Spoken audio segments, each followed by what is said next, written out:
الحمد لله الذي أرسل رسوله بالهدى ودين الحق ليظهره على الدين كله ولو كره الكافرون وصلى الله على سيدنا ونبينا محمد وعلى آله وأصحابه أجمعين.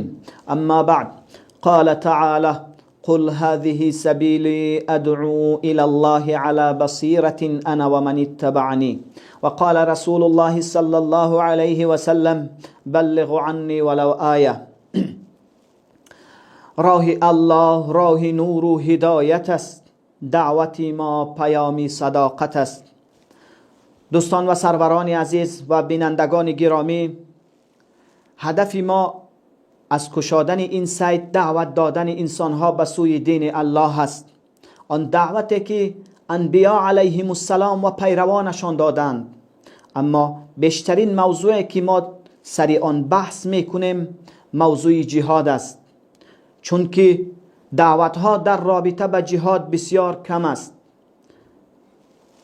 تا زمانی که جهاد بود مسلمان ها عزت داشتند و سربلند بودند، و هنگامی که جهاد را رها کردند الله ذوالجلال این عزت را به ذلت مبدل گردانید.